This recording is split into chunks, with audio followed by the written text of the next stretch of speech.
O Alex foi 10 minutos cravado, né, cara? Não lavou nem a orelha, nem atrás da orelha.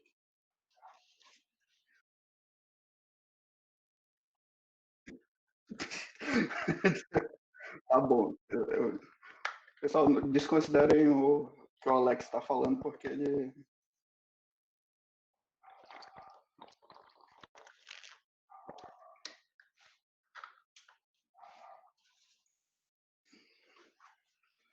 fica comendo esses rato burger daí perto da casa dele, afeta o cérebro. Nem eu. Por pouco. Mas não fui eu.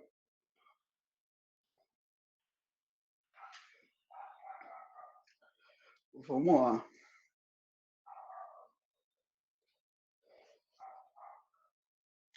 Cara, é o seguinte. Primeiro, não terminei o plano de ensino de reconhecimento de padrões.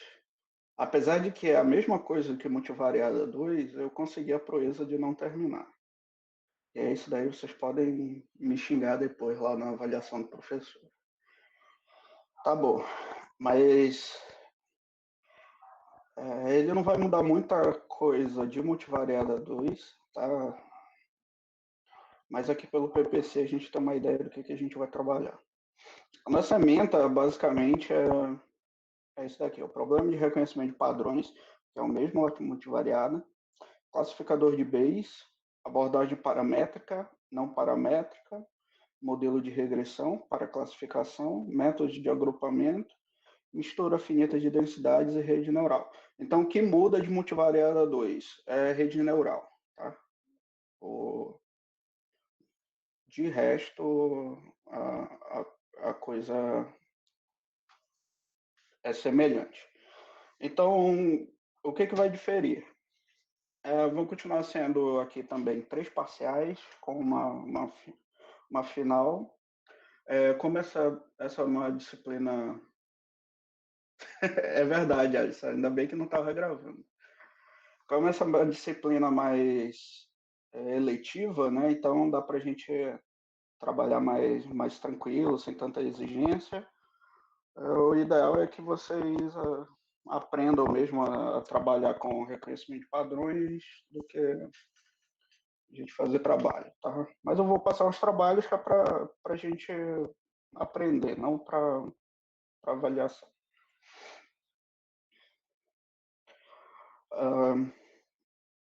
Em relação às referências, é esse livro aqui que eu estava tentando lembrar lá de Multivariada 2, que eu queria indicar, que é esse daqui, ó. Elementos de aprendizado de estatística, do Trevor Hast, Tibishirani e Friedman.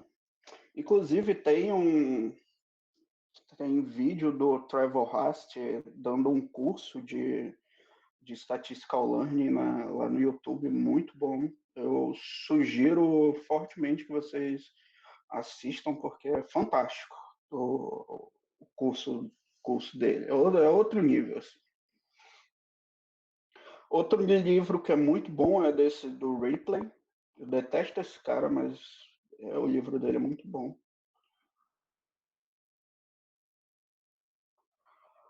Do McLachlan também é um excelente autor, tá? Do Theodorus e do Constantinos é um livro muito legal, tá? Ele é mais voltado para quem é da área da computação, assim, mas é um livro muito bom, bem didático. Eu gosto bastante, apesar de não ser uma referência muito conhecida, mas é um texto que eu gosto bastante. É bom de se ler, tá? Não é aquela coisa difícil. Os outros eu não conheço muito bem, não, tá? Mas essas 4 referências são as que eu indico. Inclusive, esse livro aqui é um livro que, se você tiver condições de comprá-lo, compre, porque ele é fantástico, tá? Não, porque ele não trata só de machine learning, tá? Quando se fala em statistical learning, Entra também toda a parte de inferência, previsão aqui, então entra modelo de regressão, modelo logístico, os modelos fatoriais, os modelos de análise de variância, entra os modelos de série temporais, ou seja, engloba tudo, né? Então, é um livro muito completo, muito bom mesmo. Beleza, Bruno, então, o PDF está no grupo, então, pessoal.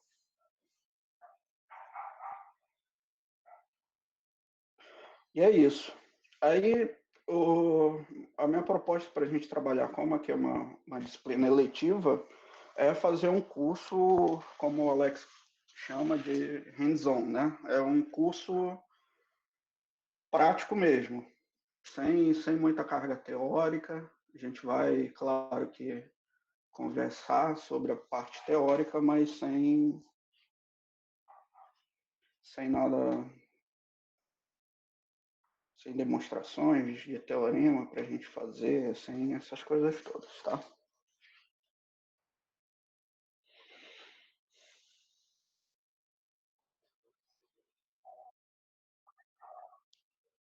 Falo.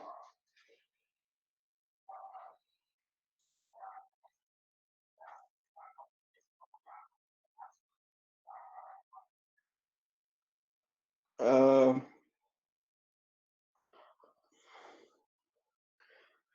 tem que.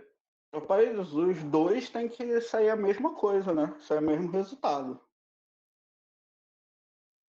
Não um dos dois está errado.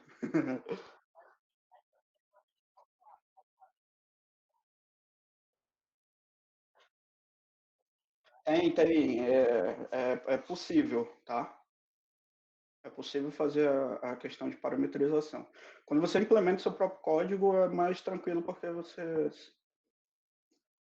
é mais fácil, né, de você mexer e adaptar essas coisas. Só que o custo que você leva para adaptar é complicado. Mas em alguns casos, cara, é quase que obrigatório você mexer no código-fonte de alguma dessas metodologias para poder funcionar, tá? Porque como os packages do R estão fechados ali, né, para uso, eles têm muitas verificações de erro, né, para atender as condições. E aí, se não for satisfeita essas condições, não vai, entendeu? Vou até dar um exemplo para vocês com da normal multivariada, com esse conjunto de dados que eu passei aí para vocês, tá? Quem chegou agora, eu acho que está no WhatsApp, eu passei dois links, vou passar aqui também, de novo, né? É que o Marcos Gabriel tá sem o WhatsApp. Esse link você baixa um arquivo .r, tá? E ele vai abrir um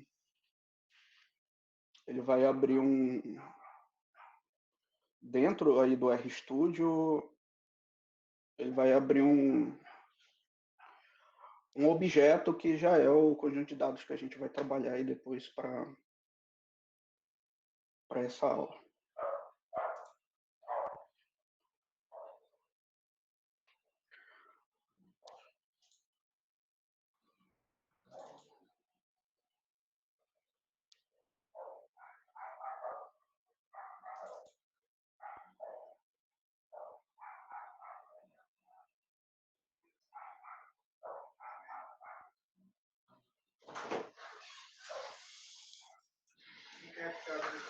Tá bom, pai.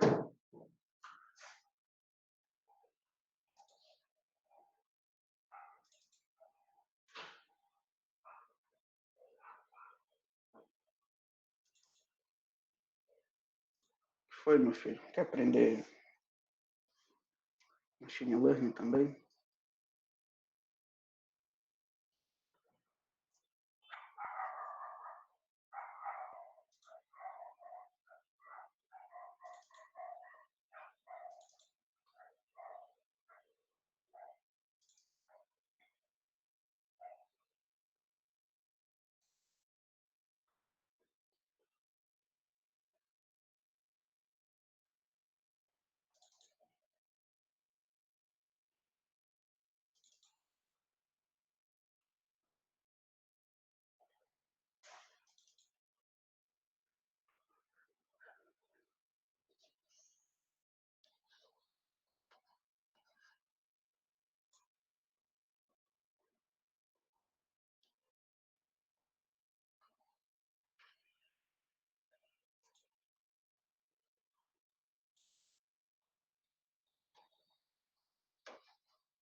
Bom, vamos lá.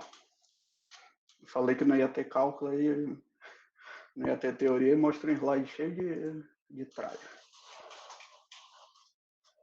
Mas tá, mas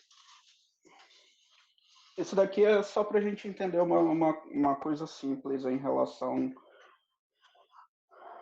a qual é o paradigma de reconhecimento de padrões. Tá? Eu acho que talvez nem devo começar por aqui.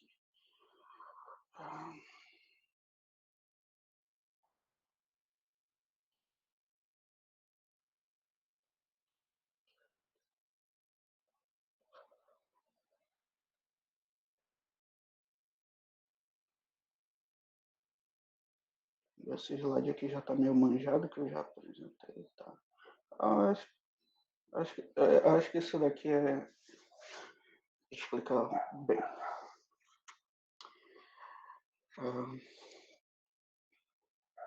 Então, assim, o que é reconhecimento estatístico de padrões? Tá?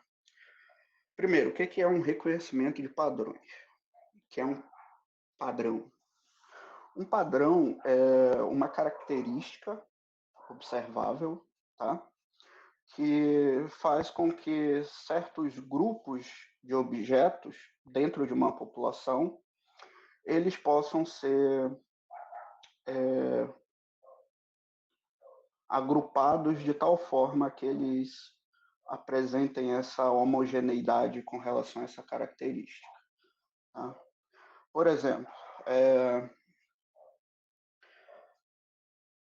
um padrão que distingue,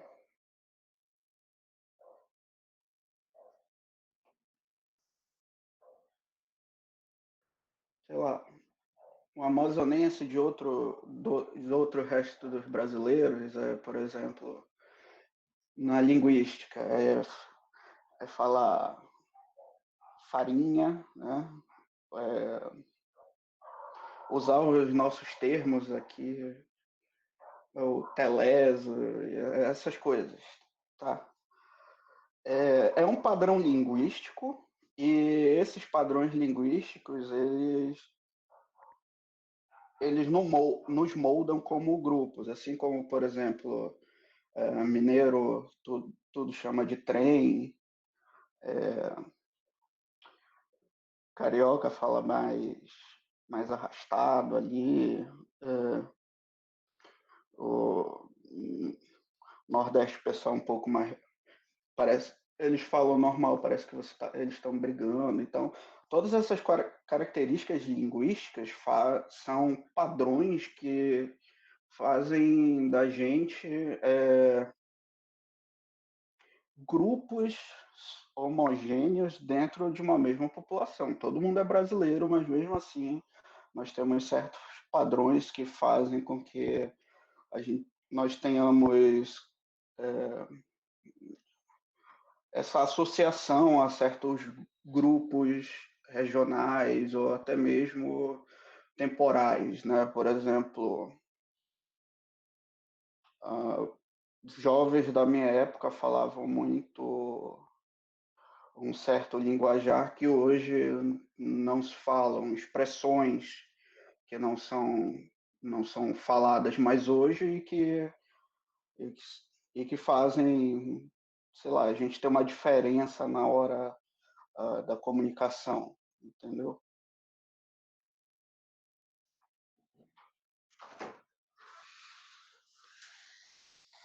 Já pode entrar aqui. Valeu. Já? Beleza. Tô indo lá. Tá bom. Chegou o lanche, Bruno. Eu tô de boa aqui hoje. O meu chegou, eu vou já comer na frente de vocês para fazer raiva. Não, tô brincando. Então tá. Então, por exemplo, pior que eu não consigo lembrar de nenhuma palavra que.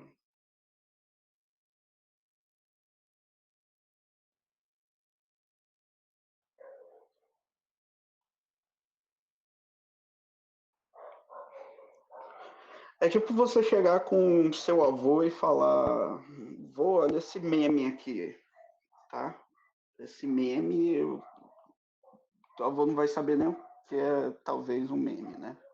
Se bem que os velhinhos de agora estão bem, estão mais atualizados que eu. Aqui em casa, meus pais manjam mais de WhatsApp e Netflix do que eu. Então,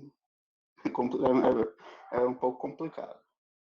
Mas, assim, esse padrão linguístico, ele é um padrão que faz com que a gente tenha essa divisão. E isso se estende para outras coisas também. Por exemplo, uma pessoa com febre, né, com uma temperatura acima da normal, espirrando, né, sentindo dores no corpo,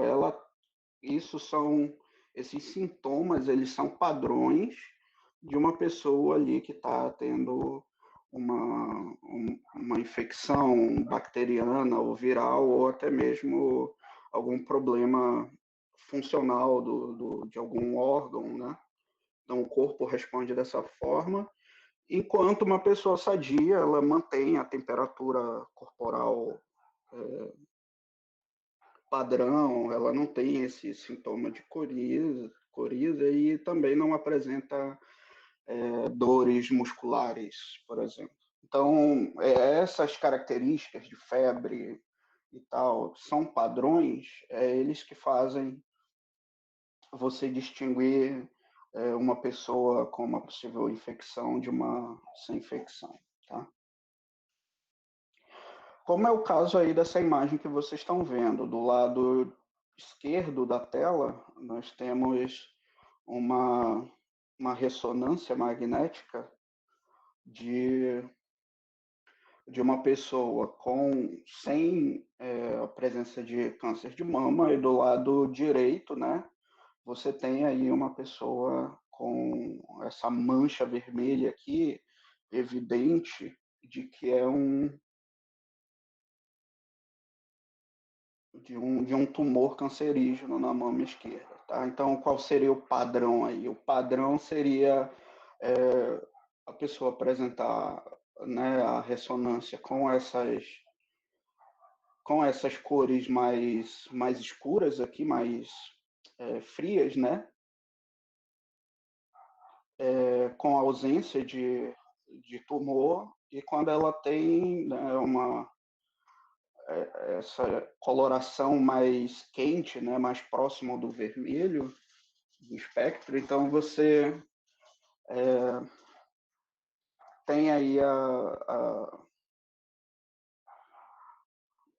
a identificação do que seria um câncer. Então, um padrão é justamente isso, é algo que nos consegue distinguir entre dois indivíduos ou dois grupos ou mais, tá?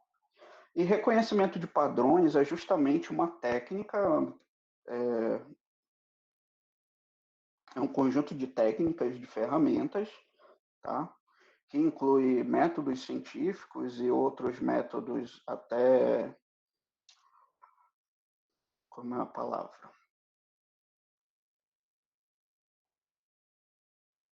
Me ajuda aí, Alisson. Quando não é científico, mas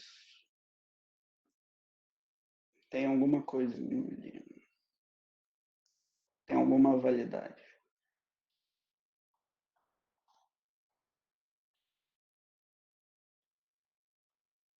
Esqueci o nome, tá? Mas é como se fosse uma ferramenta mesmo, uma técnica.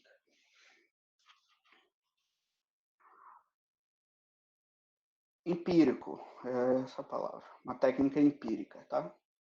Você aprende por experiência, não necessariamente é uma teoria, uma lei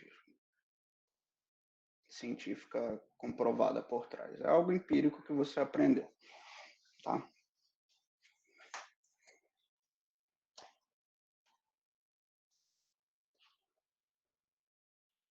Então, o reconhecimento de padrões é justamente isso.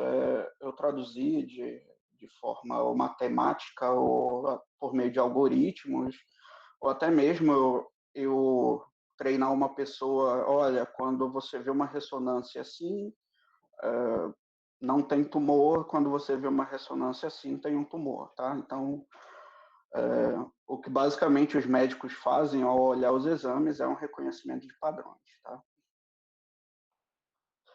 Só que a diferença que nós buscamos é automatizar esses reconhecimentos de padrões, ou seja, fazer com que a decisão de categorizar alguma coisa ela seja feita por uma máquina, no caso aqui um computador. Então aí vem o conceito de aprendizado de máquina, tá? Que você faz com que a máquina exerça a função do humano ao invés de ser um médico especialista olhando ali aquela ressonância, é um robô, né, uma máquina olhando aquilo e classificando. Tá? Qual é a diferença entre o humano e a máquina? Nenhuma, tá? A não ser que a máquina ela não tem as nossas limitações físicas, como cansaço muscular, que mais é você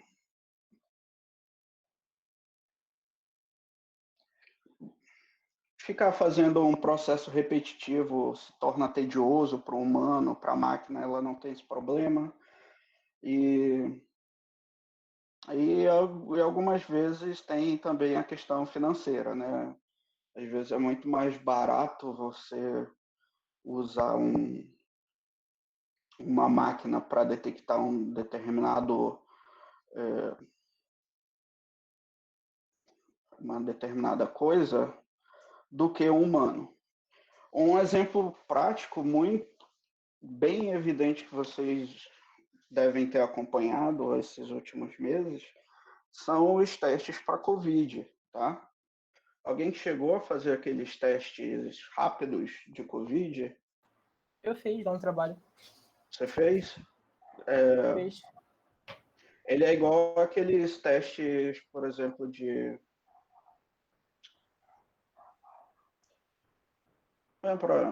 gravidez, essas coisas, né? Que tem uma solução reagente. Eu E não aí você sei, fica uma porque o meu cor. ele foi exame de sangue. Tiraram o sangue pro Ah, tá. laboratório, aí eu recebi o resultado. Ah, tá. Não, eu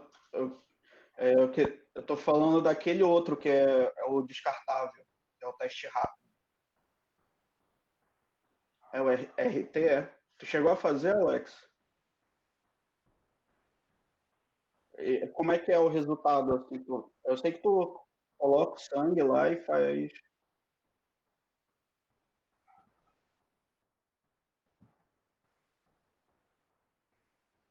Uhum,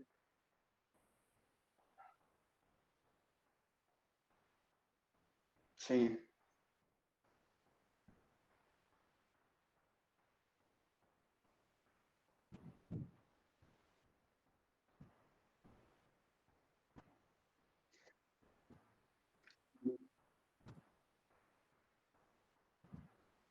Beleza. Ó, esse exemplo aí que o Bruno e o Alex falaram são, são exemplos ótimos para a gente entender o contexto da automação. O Bruno fez aí um, um teste de sangue, que o Alex comentou aí como sendo PCR, que é um método para você, é um método de sequenciamento de DNA. Então, você vai lá e verifica uma determinada, uma determinada enzima que é produzida só quando esse vírus está presente. Só que para você fazer isso, você faz por meio de um laboratório. Então, você tem um especialista que vai executar o método do PCR, tá? Ou um equipamento específico para isso. Então, você vai fazer o sequenciamento genético ali daquele material. E depois você vai ter um profissional que vai entender aquela combinação, né, de enzimas ali que você tem no DNA para saber se aquilo é o material que estavam procurando ou não, né? No caso, procura anticorpos, né, Alex?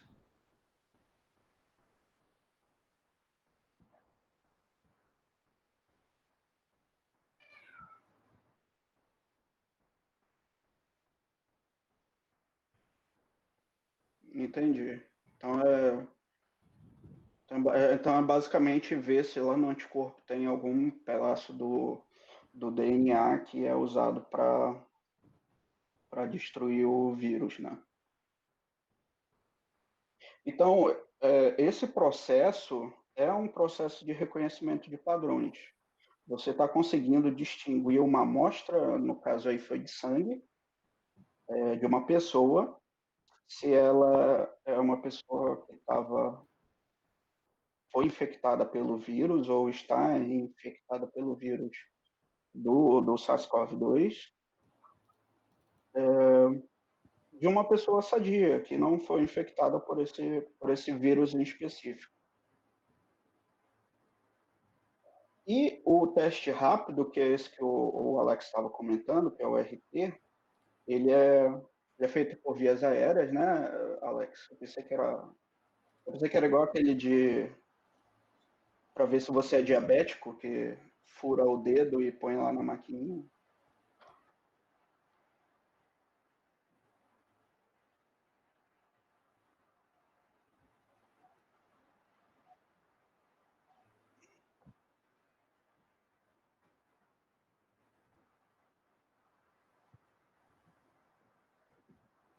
Uhum.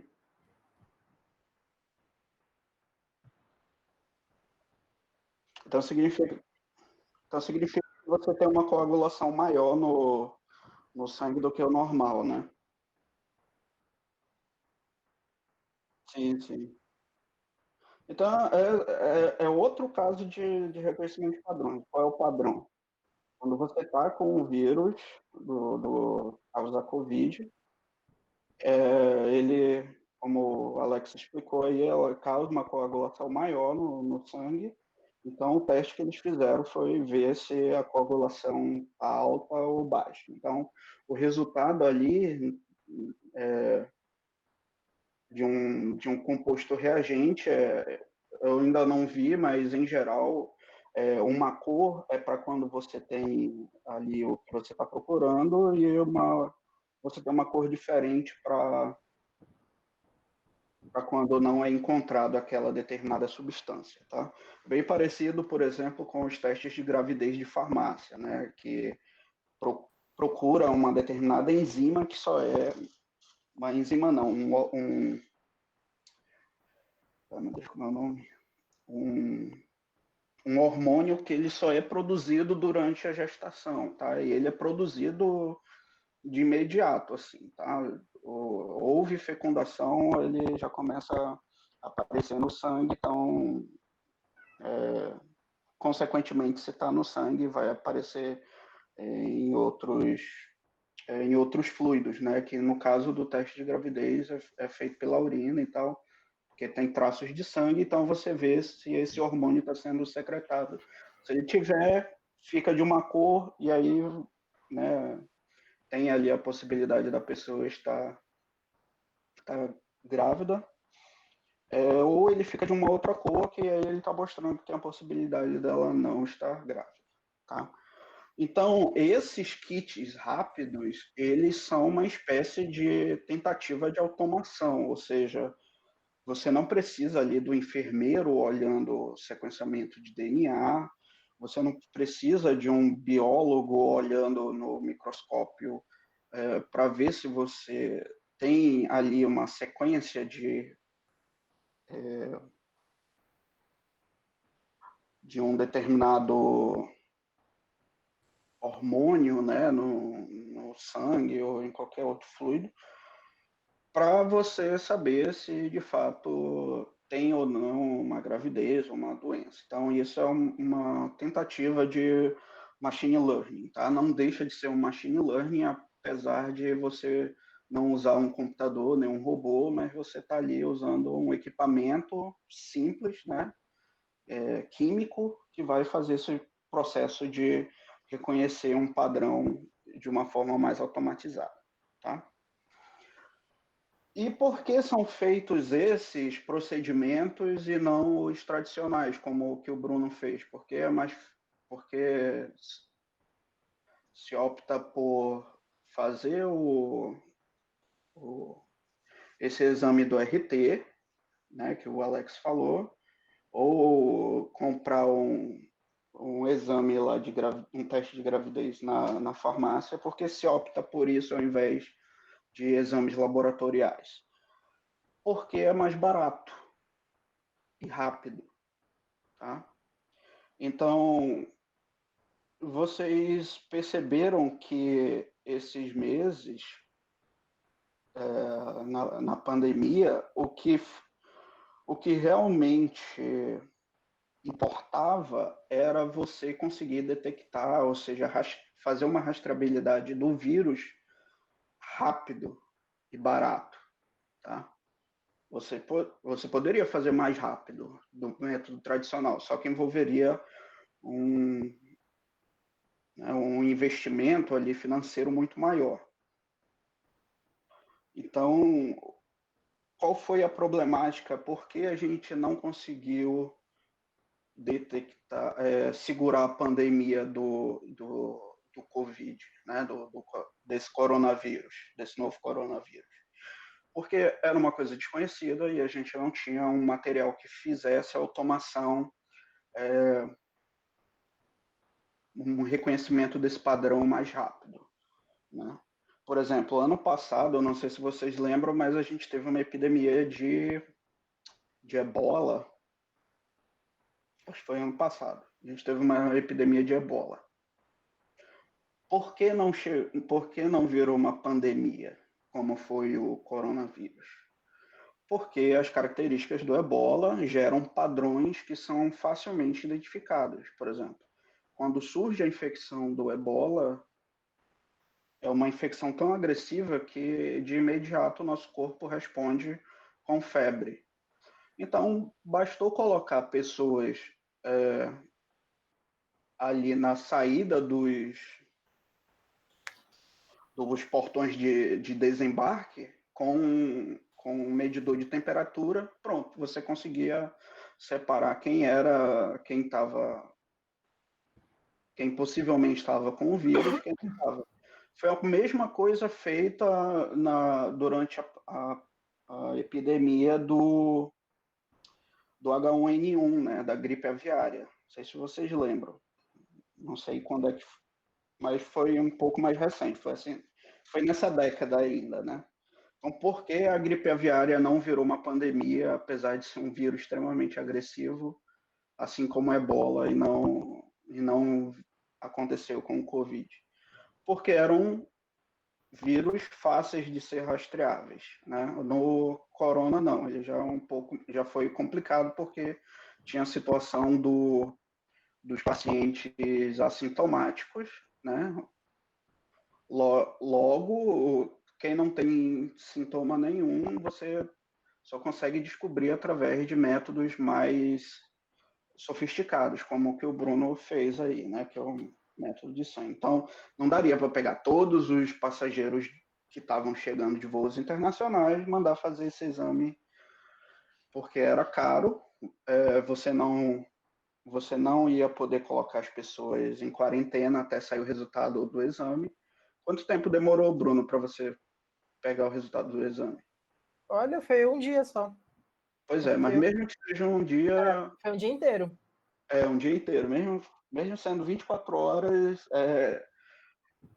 você tem problemas legais para se colocar pessoas em quarentena até por 24 horas, né? Porque o ideal em qualquer pandemia, como o nome diz, né, quarentena, é colocar por 40 dias, mas em geral é 7 dias, tá? Ou 14 dias. Então, é a falta dessas ferramentas de automação, de reconhecimento de padrões, fez com que essa pandemia fosse desse jeito. A gente perdesse o controle, ela, né, fez o spread dela, né? Se espalhou muito rápido, né? Por conta desse método. Então, o quão importante é fazer machine learning? É exatamente essa a importância. Tá? Se a gente tivesse um método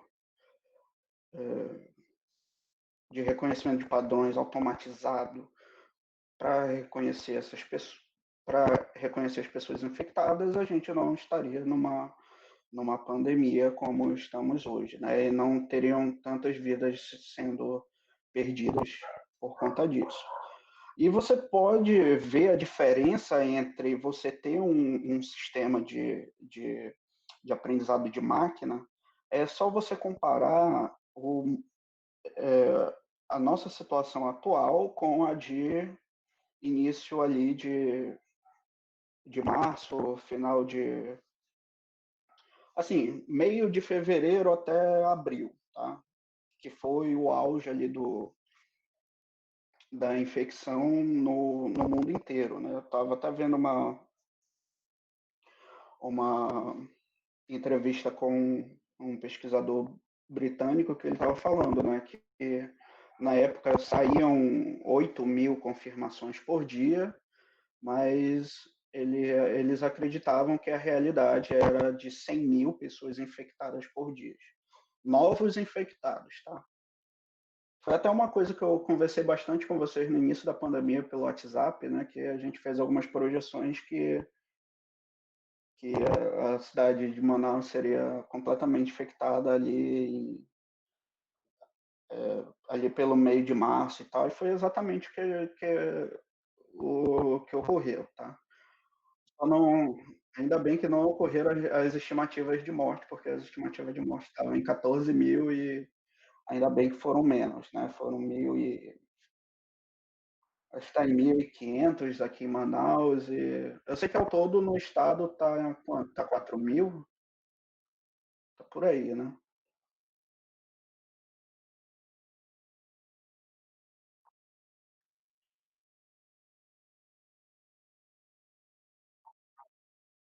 Pois é, essa diferença é justamente pela adoção de tecnologia que a gente conseguiu evoluir nesse curto espaço de tempo. Então, hoje você detecta e rastreia o vírus muito mais rápido do que a gente conseguia há 3 meses atrás. Então, é justamente esse impacto que o reconhecimento de padrões tem no nosso cotidiano. Né? Não é uma coisa que a gente só aplica aqui para reconhecer o que é setosa, virgínica e versicolor, não. É uma coisa que a gente leva para a vida, tá? É uma coisa que vocês estão vendo agora no dia a dia, essa importância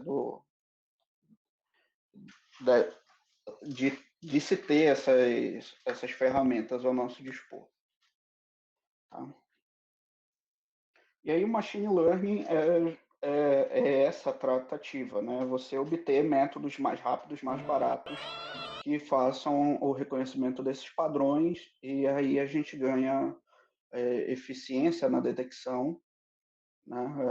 Baixo custo, tá? E a gente consegue detectar problemas, se for o caso, muito mais rápido do que métodos tradicionais de reconhecimento de padrões. Então, esse é a grande sacada do machine learning. Mas o que é o reconhecimento estatístico de padrões, tá? Como eu falei para vocês, quando a gente afere a temperatura de uma pessoa, ela, em geral, febre é uma resposta imunológica a, a infecções, tá? Mas também podem ser mau funcionamento de órgãos, né? E pode ser uma infecção oriunda de qualquer coisa, de bactéria, fungo, vírus, prion, qualquer coisa que seja, né? Ou até mesmo substâncias tóxicas, né? O corpo ele responde com essas ações de aumento de temperatura. Então, quando eu faço a aferição da temperatura da pessoa, que ela está um pouco elevada, não significa que ela está com aquele reconhecimento ali, é só para verificar se a pessoa está com uma infecção, uma possível infecção ou não, tá? Mas ela não detecta se a pessoa está com Covid ou não. Então, a diferença entre o reconhecimento de padrões tradicional para o estatístico é que a ferramenta que a gente usa, no caso de um termômetro, né? Se a temperatura da pessoa é de 38,7 graus, então existe uma probabilidade de 80% dessa pessoa estar com uma infecção viral, o que já nos gera um alerta, né? Agora, a temperatura dessa pessoa está em 37 graus. Não, isso pode ser uma infecção, uma intoxicação alimentar, tá? Que é diferente de uma infecção viral. E ela está com essa infecção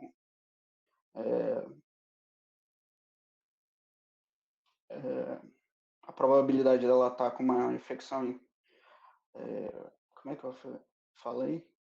Uma intoxicação alimentar é de 80%, uma infecção viral ou bacteriana de, sei lá, 10%, ou infecção nenhuma também 10%. Então, a decisão que você toma aí é que existe uma alta probabilidade dessa pessoa ter um problema de intoxicação alimentar e não viral, né? No primeiro caso, não, a pessoa tinha ali, sei lá, 90%, né, dada aquela temperatura, ela tem uma probabilidade de ter 90% de uma infecção viral ou bacteriana.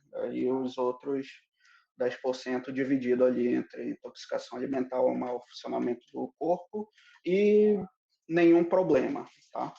Foi só porque o dia estava quente mesmo, a pele da pessoa estava com calor, tava quente. Então, essa probabilidade serve para nos ajudar a tomar uma decisão. Então, se eu tenho assim, olha, a pessoa tem uma probabilidade de 90% de estar com a doença, bastando eu aferir a temperatura dela, eu tenho uma segunda pessoa que ela está com 40% de chance de estar com aquela doença, apesar de ela estar com uma temperatura acima da normal, né? Que é de, se eu não me engano, é 36,8 ou 0,5, alguém me corrige aí, qual é a temperatura correta do corpo. Então, essa informação adicional que a probabilidade nos dá é fantástica para a tomada de decisão. Se uma pessoa está com uma alta probabilidade de ter a doença, eu já isolo ela, né? E passo a seguir os procedimentos ali. Agora, se uma pessoa tem uma probabilidade 50-50 de estar doente ou não tá. Então, não preciso tomar medidas drásticas com a pessoa. Vamos isolá-la, porque ela está apresentando um padrão atípico, que é elevação de temperatura. Vamos fazer alguns procedimentos até a gente eliminar ou descartar ou aceitar se existe aquela infecção ou não. Né? Então, essa informação da probabilidade é que é o verdadeiro brilho assim do statistical machine learning, né? Que é o aprendizado de máquina usando estatística. É o grande, é o nosso grande trunfo no meio disso tudo, tá? Inclusive, esse trunfo probabilístico, ele tem sido muito discutido recentemente, inclusive passou a ser exigido legalmente, tá? Vocês ainda estão aí? Sim. Ainda. É, Não dormiram, não. Deixa o microfone ligado, porque eu acho esquisito falar sozinho. É porque eu tô com o ventilador em cima aqui, eu desligo quando não tô falando. Ah, tá. O meu acho que vai dar microfonia com a caixa aqui. Ah, tá bom, então. Mas escreve alguma coisa de vez em quando, pra eu não me sentir só. Senão eu vou chorar aqui, não tomei meu remédio. Sacanagem.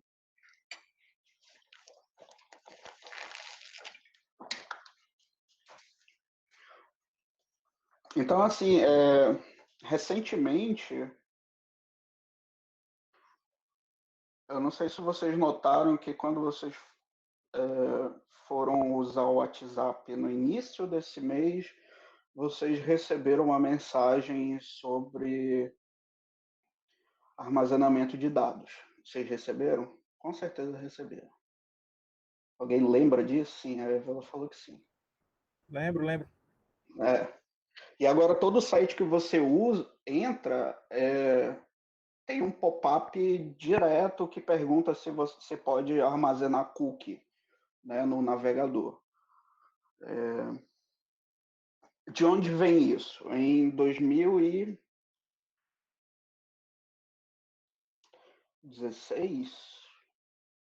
Não, foi 17. 2017, o presidente atual, na época que era o Temer, ele assinou uma lei, né, de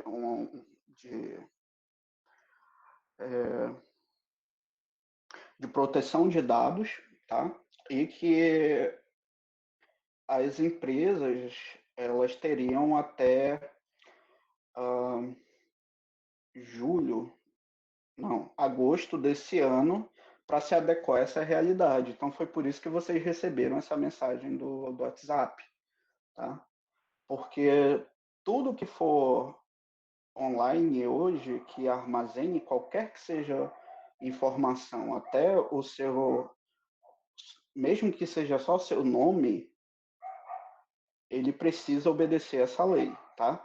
Essa lei, evidentemente, não surgiu da cabeça da nossa cabeça. Ela veio de uma outra legislação, que é uma legislação europeia, tá?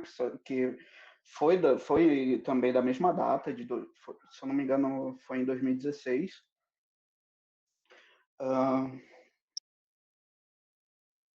Eu não lembro bem o nome, mas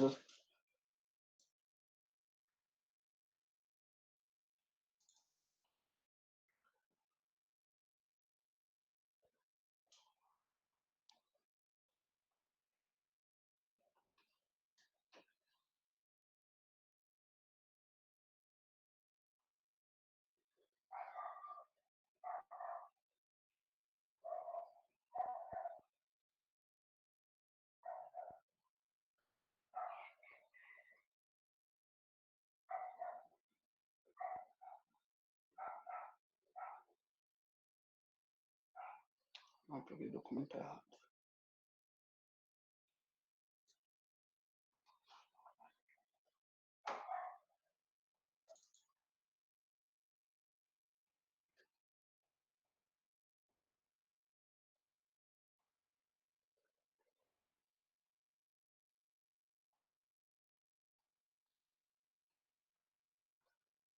Cadê?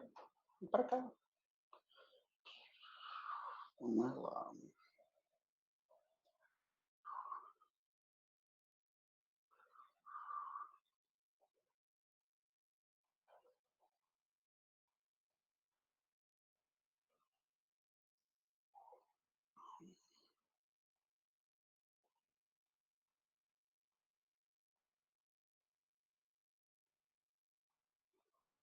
Não. Não tá aqui. Ah, depois eu procuro e mando para vocês. Essa legislação europeia, ela é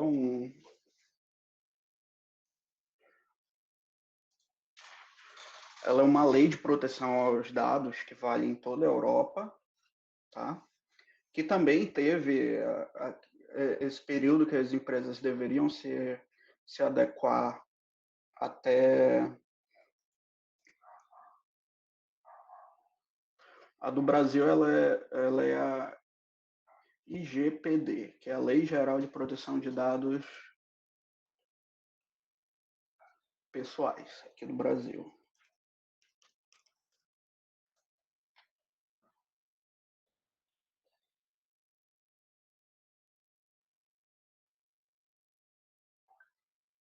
É, a do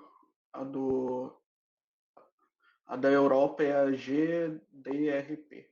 É a mesma coisa, tá? Só que em inglês. É isso mesmo. Tá aqui, ó. É, General Data Protection Regulation, tá? GDPR.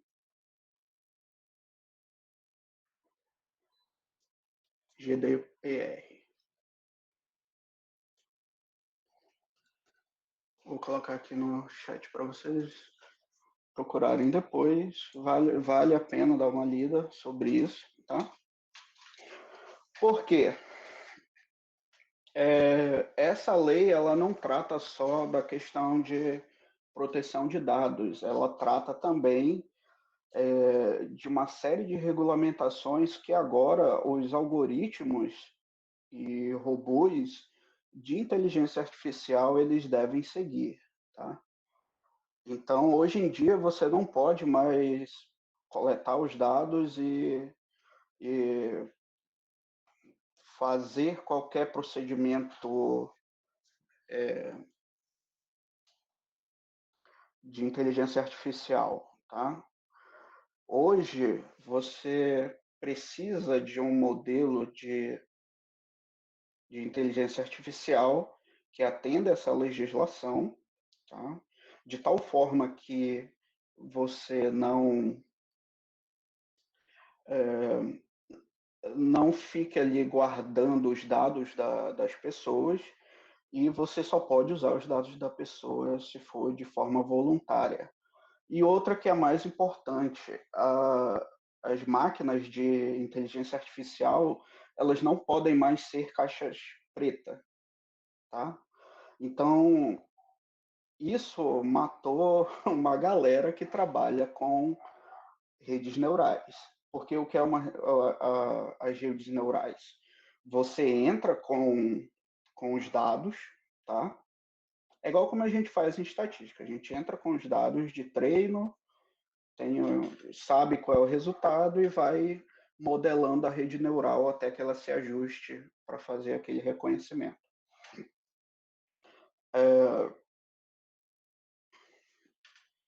Só que uma rede neural,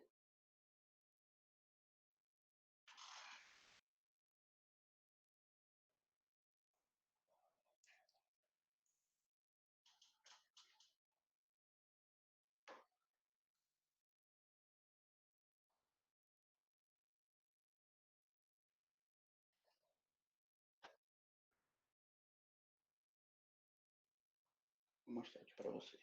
Tá. Oi? Oi?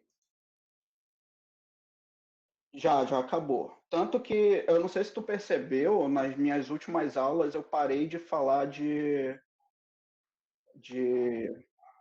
text mining para Twitter e Facebook, porque já estava proibido, né? Em 2015, quando eu dei esse curso, não, tava de boa. Hoje é proibido. Você não pode mais fazer web scraping.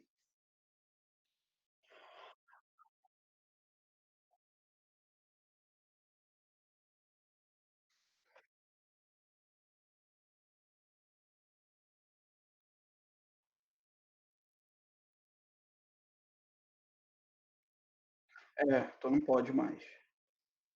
Não pode mais. O que tu só vai poder se comunicar com esses sistemas através de APIs segundo essas legislações. Então, não dá mais para te adquirir dados na doida como a gente fazia antes, né? Até tirei essa parte do curso, que não faz mais sentido existir.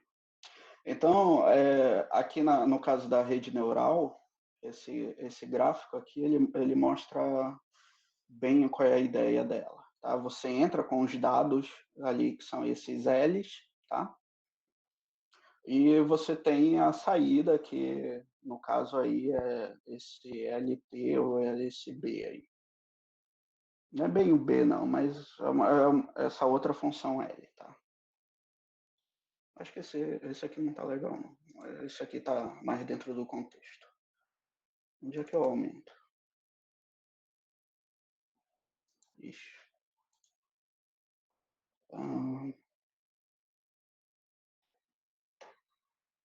Pronto, que ficou maior. Então é assim, a gente entra, né, com as informações, que são as pessoas, são os objetos, e aí tem a classificação. Ou é da classe 1 ou da classe N, tá? Vamos dizer que aqui sejam pessoas e a gente quer saber se ela tem Covid ou não, tá? Duas classes só. Na rede neural é usado essas bolinhas aqui para representar neurônios, tá? E esses neurônios, eles são especialistas em identificar certas coisas. Por exemplo, numa rede neural de reconhecimento de imagens, tem um neurônio que ele é... Nossa. Pô, Scooby. Scooby estragou o quarto.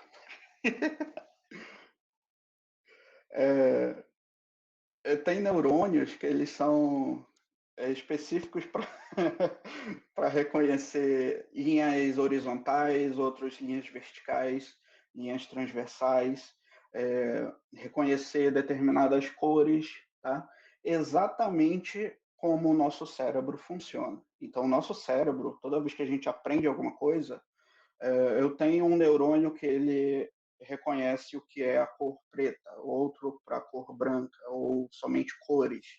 Tá? Eu tenho outro neurônio que reconhece linhas retas, outros curvas, e assim vai. E aí esses neurônios se comunicam, tá? Quando eu enxergo alguma coisa, eu recebo essa imagem, né, que é a entrada. Essa imagem é processada por esses neurônios e aí é convertida em uma informação, né?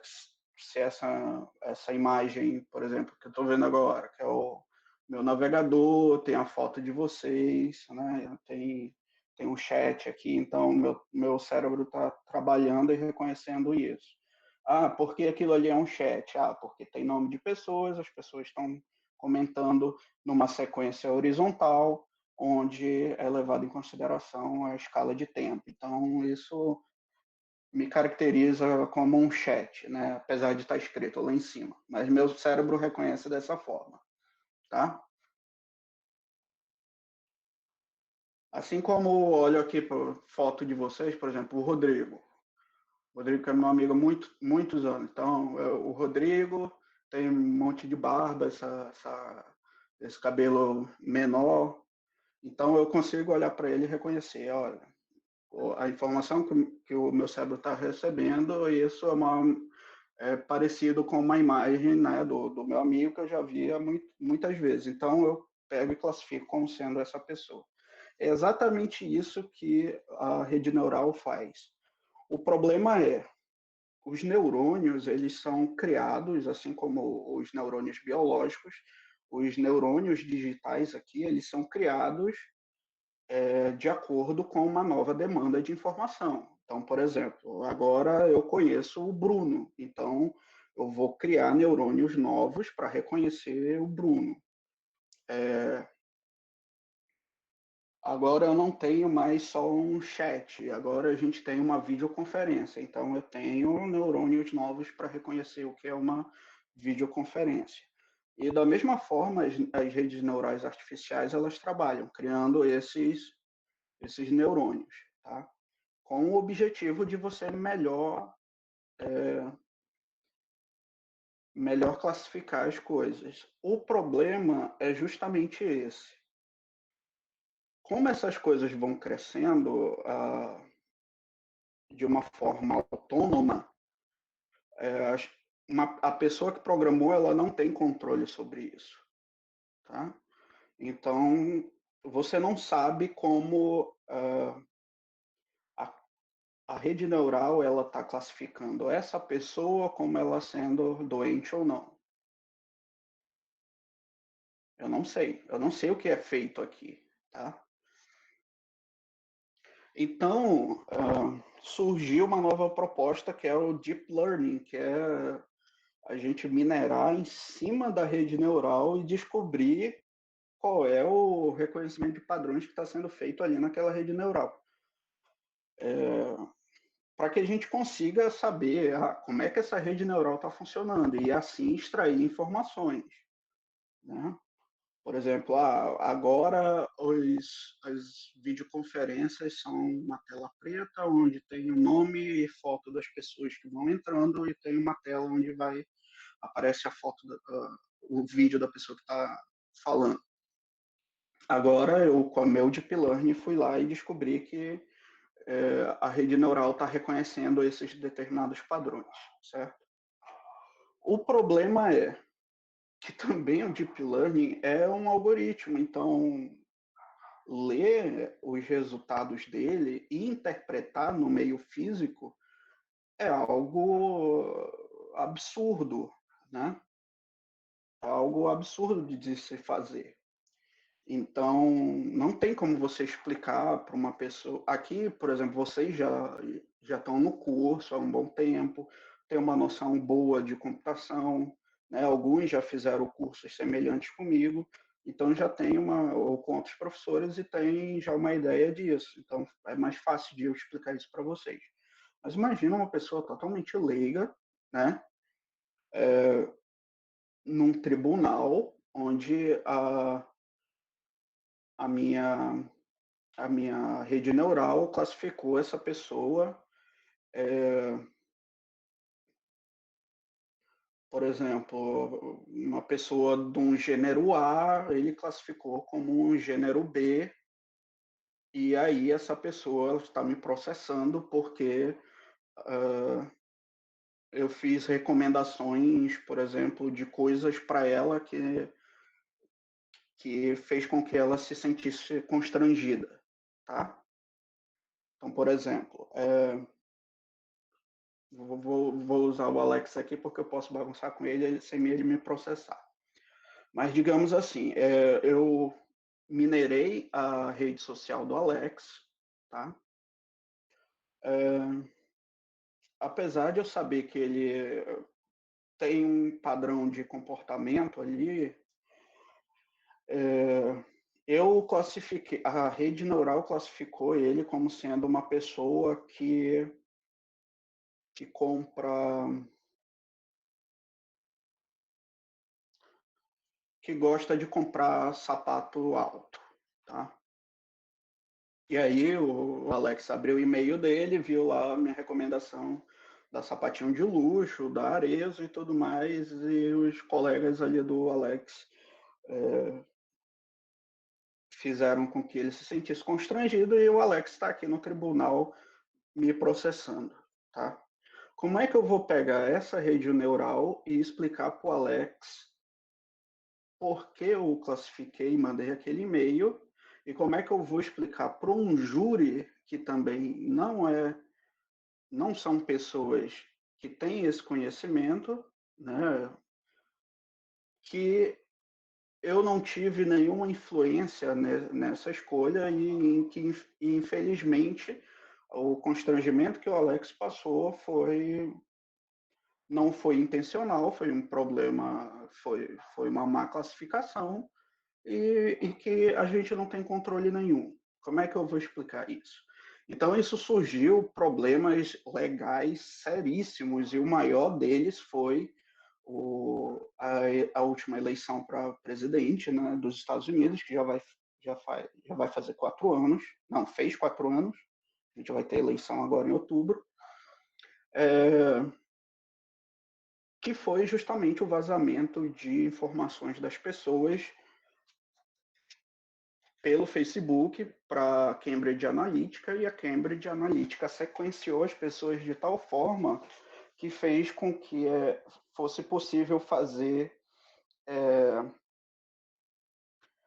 campanhas direcionadas a certos públicos e também criar fake news de tal forma que aquele grupo de pessoas acredite. Então, o que aconteceu? Eu usei os dados lá do Facebook, eu vi que o Alex compartilha muito muita coisa sobre ET, tá? Ou de teoria da conspiração, de Illuminati, essas coisas. E aí eu vejo que o Bruno, não, ele é uma pessoa que já publica coisas mais ali, pesquisas científicas e tudo mais. Então, eu sei que o perfil do Alex e do Bruno são distintos. Então, eu mando pro Alex uma propaganda, um vídeo assim, olha, Alex, vote no candidato A, porque o candidato B é um Illuminati. Tá aqui, alguém escreveu, eu fiz um site qualquer na internet, e essa é a informação.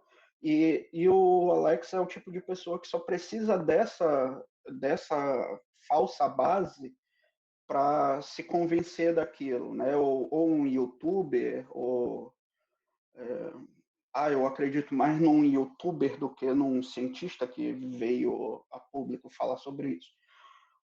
E agora pro Bruno não, eu falei, olha, Bruno, o candidato B, ele apoia certas coisas que cientificamente estão comprovadas e o nosso candidato A, ele segue essa proposta, né, que tem e eu mostro um embasamento para ele maior, mais forte, né? Eu ponho referências boas, como jornais mais tradicionais, tipo The New York Times,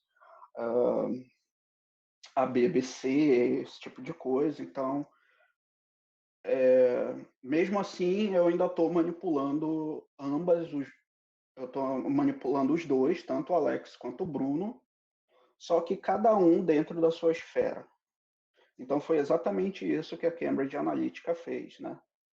Para mim, como programador, eu olhei aquilo e caraca, bati palma porque é uma coisa fantástica de se fazer. O Scooby acordou, foi mal, Scooby, mas bater palma não. Para mim foi uma questão de tecnologia assim absurda, né?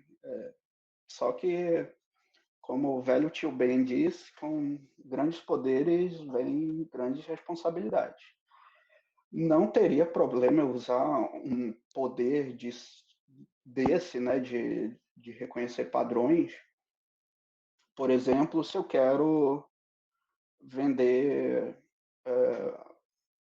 celular, tênis, né? Eu vejo que o Alex gosta de esportes, então eu faço uma propaganda do meu tênis, né, com os esportistas. O Bruno gosta de viagem, então eu faço uma propaganda do meu tênis, né, com essa pegada mais de viagem, né, um avião e tal. Então, para isso é legal que você tem um marketing direcionado, mas o mesmo poder serve para o mal. Então, foi exatamente o que eles fizeram. Eles conseguiram, né, manipular essas informações de tal forma que induzisse a pessoa a votar em uma certa pessoa ou não, tá? Não quer dizer assim, eles fraudaram de fato as eleições. É fraude porque envolveu fake news. Mas ninguém pegou a mão da pessoa e escreveu lá o nome, não. Mas, mesmo assim, é um poder muito grande você conseguir mudar a opinião de uma pessoa, né? Então, por exemplo, eu sei que o Bruno gosta de viagem, o Alex de esporte, mas mesmo assim eu convenço o Bruno a comprar uma chuteira, apesar de que ele nunca vai usar essa chuteira, tá?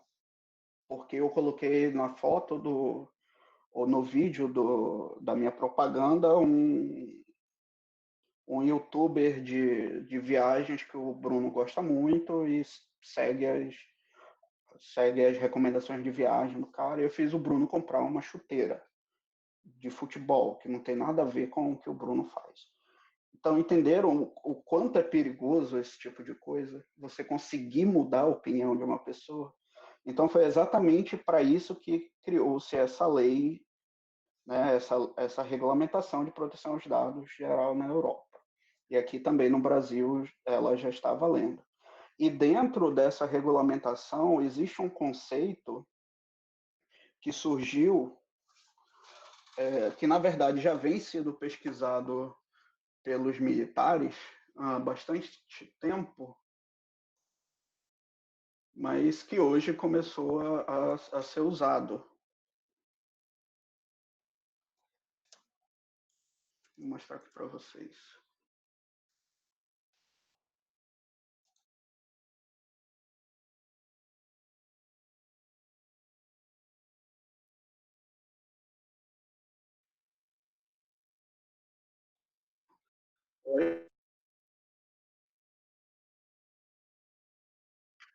Sim, a briga não foi só por causa da eleição americana, né? Teve problemas em outros países também da Europa, teve influência naquele plebiscito para a Inglaterra sair da União Europeia, né? Não sei se vocês lembram que vivia do qual? Brexit, né? Isso,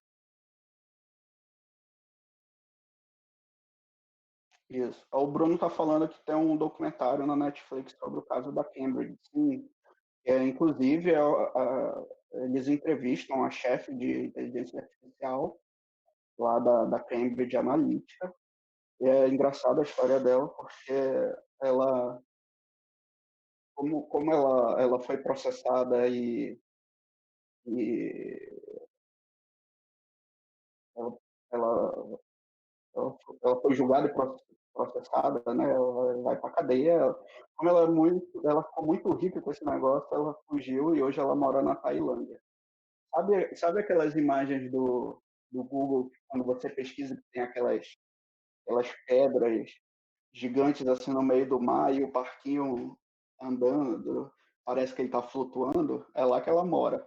Cara, quando eu vi assim, caraca, isso é muito engraçado mesmo. Onde a mulher foi morar. Seria a mesma coisa que eu faria. Vou fugir para Tailândia ou Polinésia Francesa. Então, esse artigo que eu estou mostrando aí para vocês na tela é o termo que surgiu, né? Não é o termo que surgiu, porque ele já vinha sido é,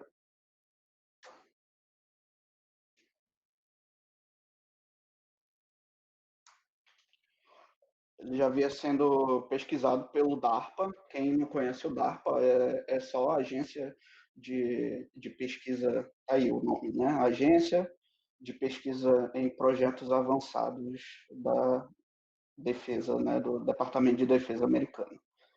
Ou seja, é a agência de pesquisa do Departamento de Defesa dos Estados Unidos. Ou seja, os caras que, quando a gente viu aquele avião que era impossível de se detectar no radar, né? Que era não é o nome daquele, o Stealth, né? A gente viu nos anos 90, é um avião que, na verdade, estava em operação desde os anos 60. Então, vocês imaginam se a gente está falando hoje sobre esse termo, imagine há quanto tempo ele já não está na ativa, né? E ele mostra, ó, a diferença. Esse SHAI que eu coloquei aí, que é o Explainable Artificial Intelligence, que são inteligências artificiais explicáveis, ou a tradução melhor para ele é humanamente explicáveis. Então, funciona assim, ó. Hoje a gente tem um conjunto de treino, é passado por um processo de machine learning, né? Eu tenho as funções de learning e isso é passado para o usuário. A diferença do Chai é o quê? Eu continuo com o mesmo processo, só que o meu modelo o usuário consegue entender. Ou seja, ele sabe como é feito essa essa essa modelagem, né? Esse modelo de previsão, tá? E isso muda todo o jogo. Toda a galera que estava correndo para redes neurais artificiais, deep learning, volta, tá? Volta todo mundo e vamos trabalhar em outra coisa, porque não pode mais, entendeu? Então, esse termo, né, foi primeiramente aplicado aqui pelos programas do DARPA, tá? E hoje ele está em evidência. Aqui ele está falando em 2018, né? Eles já estavam usando isso, ou seja, já era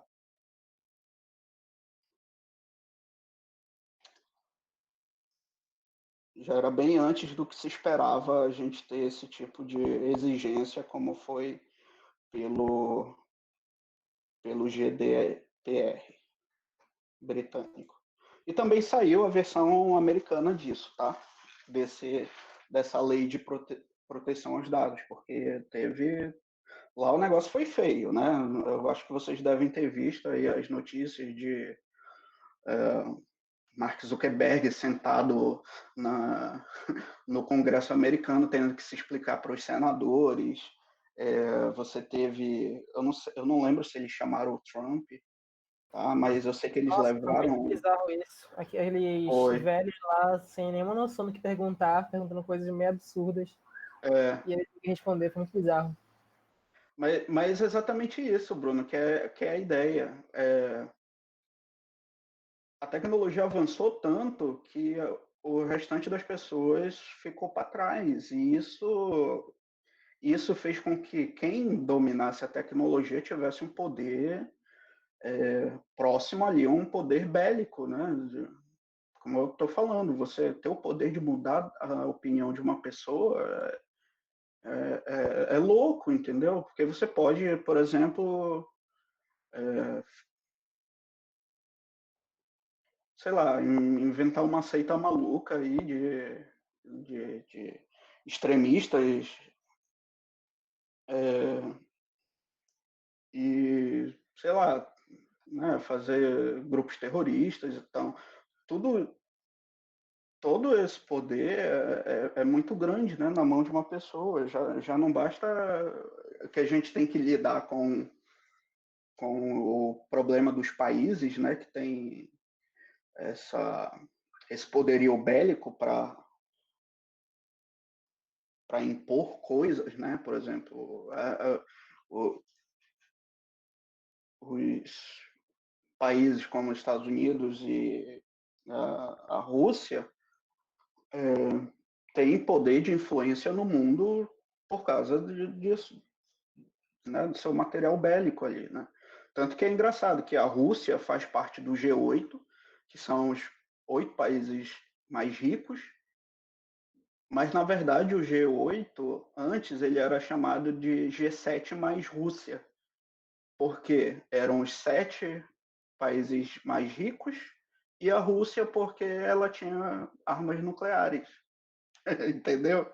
Ela podia falar lá porque ela tinha armas nucleares e ninguém queria ir contra a Rússia. Então, aí hoje não, e hoje já virou o G8, mas antes era o G7 e tinha essa piadinha, que era o G7 mais a Rússia. Aí virou o G8. Então, além de você já ter esse problema no mundo, você ainda tem um problema disso estar na mão de empresários. É aí que o negócio é ruim, entendeu? Porque, por exemplo, você consegue manipular pessoas como como por exemplo, a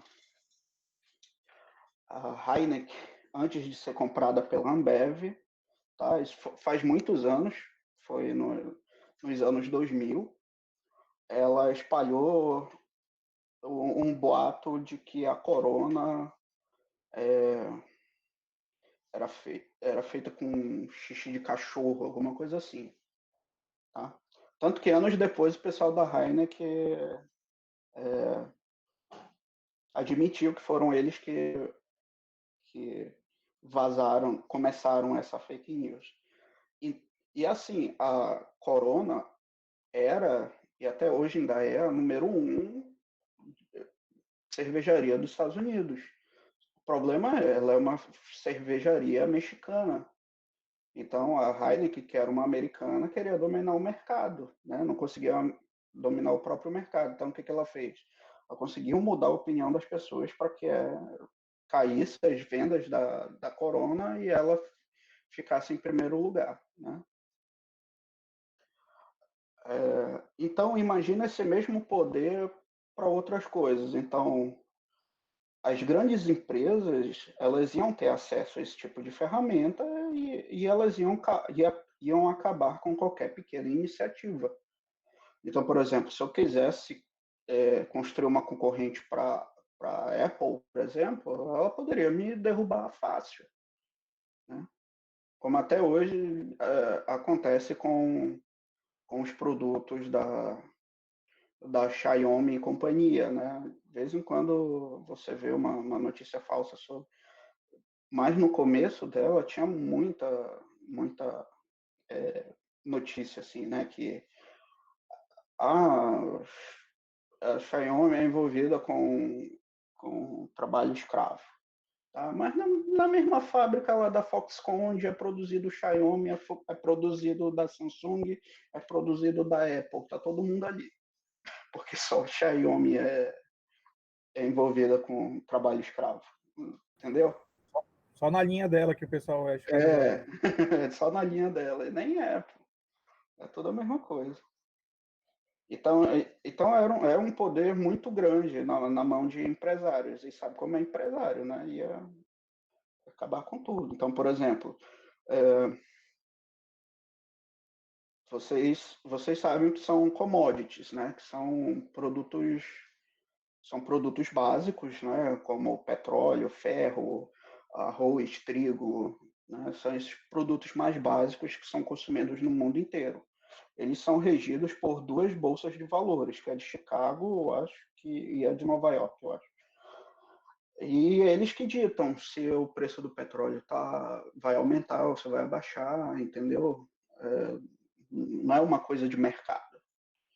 Tanto que, por exemplo, eu lembro que há uns anos atrás, acho que vocês não devem lembrar, mas eu lembro que teve uma propaganda do governo na época acho que foi do Lula, né, da gestão do Lula, e aí o Petrobras colocou um anúncio, finalmente o Brasil é autossuficiente na produção de petróleo, ou seja, ele consome, a,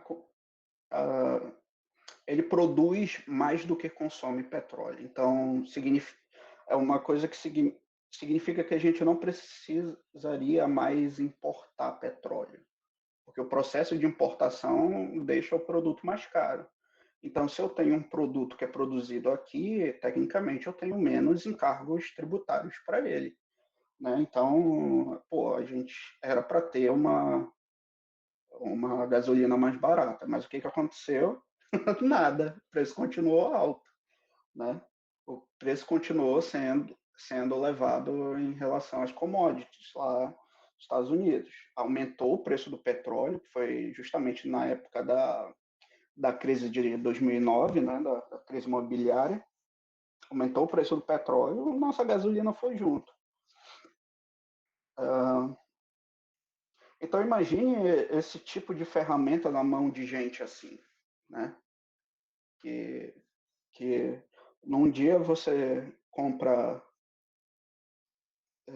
sei lá, 4 pães com R$ 1 e no outro dia você só compra um. Acabou todo teu planejamento financeiro do mês, né? E é complicado. Então, acho que pela primeira vez o mundo se uniu para fazer uma coisa decente e fizeram essa lei de proteção aos dados e limitar o poder da inteligência artificial, né?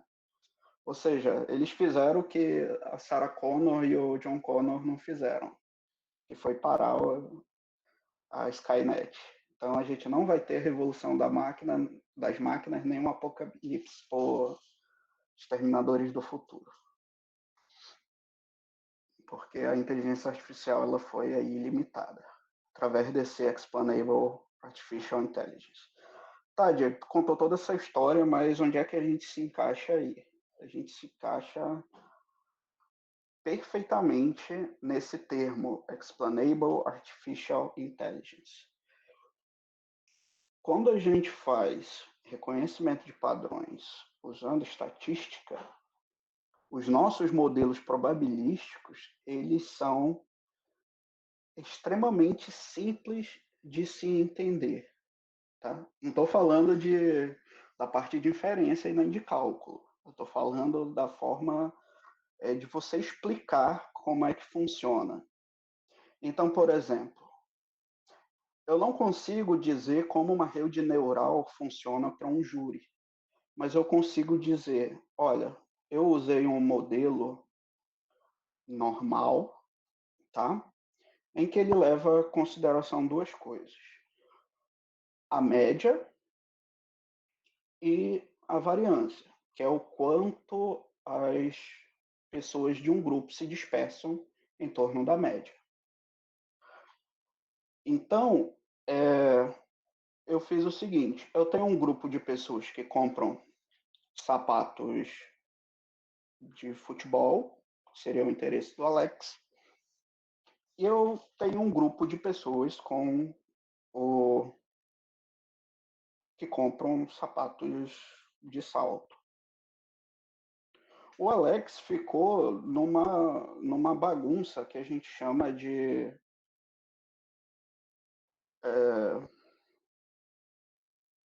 uma fronteira de interseção entre classes ali, uma região onde há uma sobreposição entre classes. Então, por exemplo, tem pessoas que compram chuteiras que são bem parecidas com pessoas que compram sapatos altos. E tem pessoas que compram sapatos altos que têm comportamentos semelhantes a de quem compra chuteira. Então eu chego e mostro, olha pessoal, o Alex está exatamente aqui. Então eu comparei ele com outras pessoas e essas pessoas também têm um perfil parecido com ele, né? Então o Alex ficou mais próximo da média lá do sapato alto, então foi por isso que eu atribuí uma probabilidade de tantos por cento para ele ser um bom comprador de sapatos e ao invés do que ele queria, que eram as chuteiras, tá? Ainda vou ser processado por, por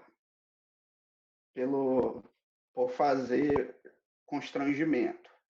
Mas eu tenho uma ferramenta muito mais simples de explicar para as pessoas comuns do que uma rede neural. Vocês concordam comigo? Eu não sei se é um exemplo muito antigo e bem famoso, que é o exemplo da Target, que eles ofereceram, né, uns descontos para a grávida para uma menina de 16 anos e o pai entrou com um processo, né, contra a Target, que é uma rede de supermercados dos Estados Unidos, por constrangimento, porque é uma menor de idade, de uma família extremamente tradicional e a menina estava grávida e os pais não sabiam. Então foi um alvoroço jurídico. A Target assumiu a culpa, tá? Mesmo tempos depois, a menina, né, o pai da menina foi lá e retirou o processo porque, de fato, a menina estava grávida, mas mesmo assim a Target assumiu a culpa e foi lá. Então, nesse caso, como é que a Target iria se explicar? Né? Ela não tinha como se explicar. Se fosse exigido, qual inteligência artificial você usou? Era difícil de se explicar. Né? E esse conceito de inteligência artificial explicável também ele se cabe de que o procedimento que é executado ele pode ser entendido por outra pessoa. Não é uma caixa preta ali que você não sabe o que ele está fazendo, né? Que inclusive você pode esconder códigos maliciosos nessas inteligências artificiais, tá? Para, por exemplo, para roubar dados das pessoas, tá? Todo esse tipo de coisa. Então, esse movimento aí movimento não, essa metodologia de inteligência artificial explicável, ela, ela exige isso e os modelos probabilísticos, eles, além de serem fantásticos desde sempre, porque ele não só classifica, mas ele te dá uma medida do quão próximo é um objeto de um grupo, de uma classe, que é através da probabilidade, ele ainda está atendendo coisas, problemas, né, legais do mundo atual. Né? Ele está acompanhando a evolução tecnológica, a evolução de pensamento da humanidade. Né? Porque até um tempo atrás a gente estava no pensamento de não, deixa o Zuckerberg roubar os dados que ele quiser e fazer o que ele quiser, ou deixa o Google fazer o que ele quiser. Aí, agora não, o pessoal se pôs contra, não. Agora a gente não quer nem Zuckerberg, nem a NSA escutando as nossas conversas, lendo os nossos WhatsApps, né? Recebendo as imagens que a gente manda pelas redes sociais, os caras vendo lá. Então, acabou com isso, né? E os modelos de estatísticos que já eram bons, eles chegaram e, pô, agora a gente está na melhor fase possível, ou seja, agora é a vez do estatístico. Se o estatístico não brilhar agora, aí é triste.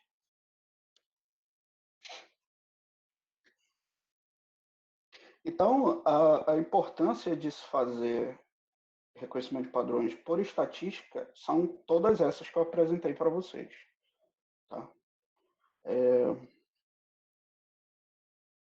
Foi legal a gente ter, apesar de ser mais um monólogo, mas teve uma participação de vocês aí na conversa, porque é legal a gente ficar atualizado da aplicação dessas coisas, não só de vou chegar aqui e jogar um monte de modelo maluco, coisas que vocês nunca viram, beleza, mas quais as implicações disso no mundo real? Eu acho que a gente nunca discutiu uma coisa desse tipo em qualquer que seja um curso assim, né, dentro da estatística. A gente nunca parou para, será que usar o método de máxima verossimilhança é legalmente aceitável? É algo que eu posso usar no mundo real e outras pessoas dentro de um ambiente jurídico, dentro de um ambiente social, vai ser facilmente aceitado? A gente nunca teve essas discussões. Eu achei legal de ter surgido essas coisas recentes e ter aproveitado esses cursos para conversar sobre isso, porque realmente era uma coisa que eu também não sabia, tá? Então foi uma coisa que me mudou também. Isso daqui eu li mês passado, sabe? Então isso também me mudou inclusive direcionamentos que eu tinha na minha vida. Por exemplo, eu tinha interesse de trabalhar O Alex sabe que eu já comentei bastante com ele, que eu tinha interesse de trabalhar com redes neurais bayesianas. E agora, como é que eu vou trabalhar? Não vou. Eu tenho que trabalhar com outra coisa. Então é legal fazer esse tipo de discussão, tá?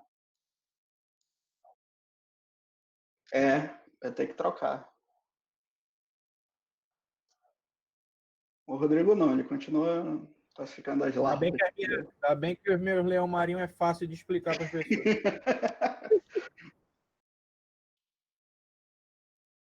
É. E outra coisa que isso implica é que a base ali da estatística, que são os modelos lineares, eles voltam a brilhar, sabe? Porque os modelos lineares, eles são os mais facilmente explicáveis, né? Você vê para gente que estuda estatística, que tem uma base, entender qual é a proposta metodológica, as implicações físicas de um modelo logístico, por exemplo, é absurdo de se entender, né? Qual é a relação entre o logaritmo de probabilidades de uma pessoa estar doente ou não com uma combinação linear dos sintomas dessa pessoa? A gente não consegue interpretar esse tipo de coisa, né? Então, agora vem uma mudança de paradigma, né? Uma mudança na nossa própria ciência, que é a gente tem que se voltar para modelos que tenham essa característica, né? Que possam ser explicáveis para pessoas. Eu sei o que ele está fazendo, tá? Então, isso é bem legal.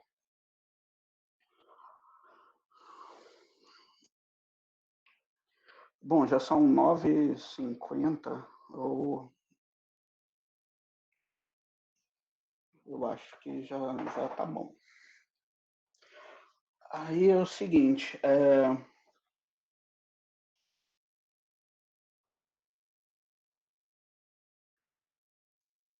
sexta-feira, se não tiver churrasco na casa do Alex... Não, se bem que a nossa aula ela é dividida pela semana inteira, né? Tem uma hora na terça, uma hora na quarta. Não, tem uma hora na quarta, uma na quinta e uma na sexta. Só que é de 9 às 22. E aí é meio complicado. Tá? Essa de amanhã, tu antecipaste para hoje, foi? Como é que a gente vai fazer? É verdade, tem amanhã, né? Amanhã tem multivariada 2. Então, amanhã em multivariada 2 a gente pode continuar isso daqui porque é o mesmo assunto de lá. Entendeu? E lá a gente vai entrar nos paradigmas da reconhecimento de padrões. É claro que eu não vou entrar lá nessa discussão novamente, é uma discussão que eu queria trazer só para essa disciplina, porque como ela é eletiva, ela permite que a gente faça esse tipo de coisa. A outra não. É mais chata, então. Lá, então, amanhã, se vocês quiserem participar, eu vou continuar isso daqui e fazer o hands-on, né, a programação mesmo, e mostrar como a gente começa a trabalhar com reconhecimento de padrões, com esses dados mesmos que eu passei para vocês, tá? Então, quem quiser amanhã participar, é esse mesmo horário ou é mais cedo? Acho que é esse mesmo horário, né? Nem lembro, tô abrindo a campus aqui pra ver. Mas eu acho que é o mesmo horário. Porque eu lembro que estava conflitando com... Não, dia de terça não conflita. Era na quinta-feira que estava conflitando. Na quarta, quer dizer. Estava conflitando, eu tive que... Terça, 6 às 8, Tá ótimo. Então, reconhecimento, e 8 às 10, multivariada 2.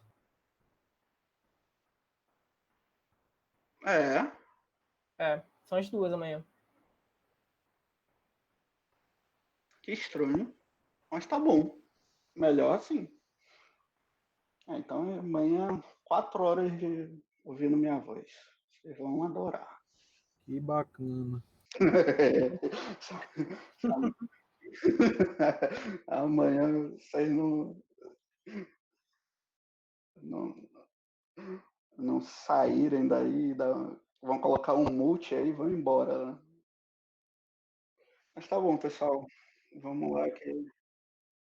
É, deixa aí, né? É igual na probabilidade estatística. Começa, tem 40 e poucas pessoas.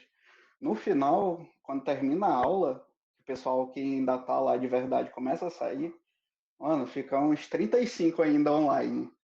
Aí, ué, vocês não vão sair, não? É só o pessoal que deixou online lá e vazou.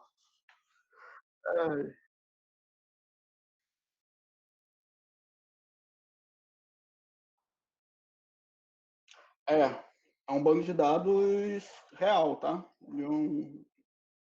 Foi usado no TCC da Vanessa. Ele é de.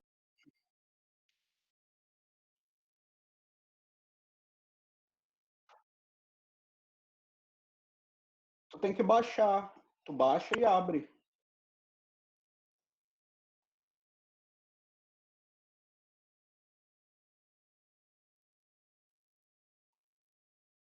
Tu tem que dar esse load aqui, ó. Aí ele vai criar esse objeto. Training underline dataset.